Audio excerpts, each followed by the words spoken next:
Okay, so yeah, there. So today I'm going to be asking you some questions about beauty standards, and I just want you to answer as honestly and whatever comes to mind first. Okay?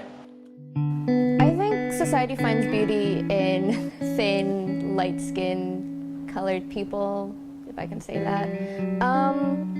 Because it's really all that's like plastered all over the magazines, in shows and movies, and it's everywhere. The advertisements, that's really what you see. You see the white skinny girl having fun and stuff like that. You know, it's like it's what's given to us. Things have gotten a bit better, a bit inclusive, but overall that's just how it's been for a very long time. So when I first think of beauty, I think of a lot of things that are going on in the media nowadays, like with the whole pressure to wear makeup, have thick brows, have big lips, and how the beauty standards are constantly changing.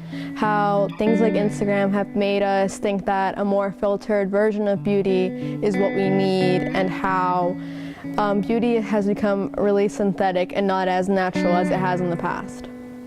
I think most people struggle with their self-image because, like, growing up, like, you have, like, those people, like, who, like, either, like, hit puberty before you, or, like, you have people who, like, when you look on, like, in movies or on magazines, you see all those, like, grown-up people, and, like, they have, like, beautiful bodies, and, like, you as a young child think, oh, why don't I have that yet? Like, that's not fair. And so, like, growing up, you kind of keep that mindset, like, no matter how old you get. I think many people struggle with their self-image because everyone tries to fit into society. Men, they try to be muscular and big. Women try to hide their insecurities behind makeup, and they're just not their natural self. I feel like once puberty starts for people, some people get confused. They see a certain person, they say, oh, how come my body didn't grow to be like that? How come, you know, just a variety of things. They just compare themselves to others, and they end up not liking what they see because of the people around them. All right, my appearance is very influenced by the fact that I'm a dancer.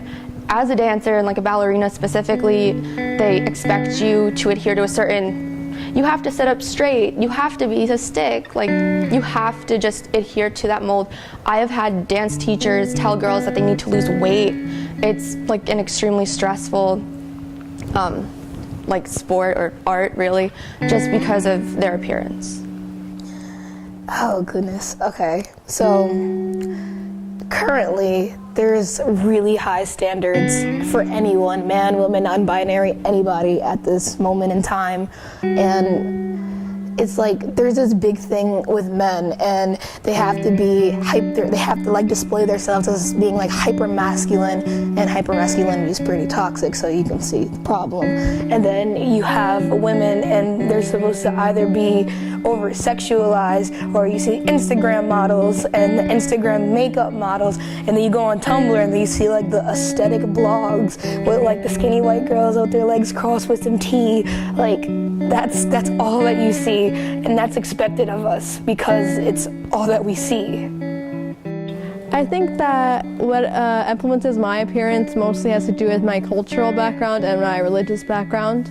I think with certain people that come from religious backgrounds, there's a certain pressure to dress more conservatively, to dress more with clothes that aren't tight-fitting, shirts that aren't tight, and like skirts that aren't really like short. It has to be really conservative, really like old-fashioned, and just hiding your body.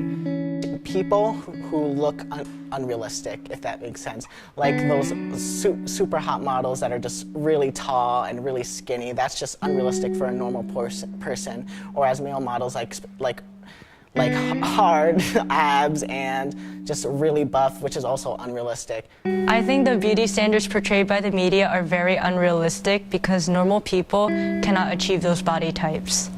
A lot of celebrities use plastic surgery to create these ideal body types, and they also use Photoshop to retouch the magazine covers so they look like they're naturally perfect when they're not.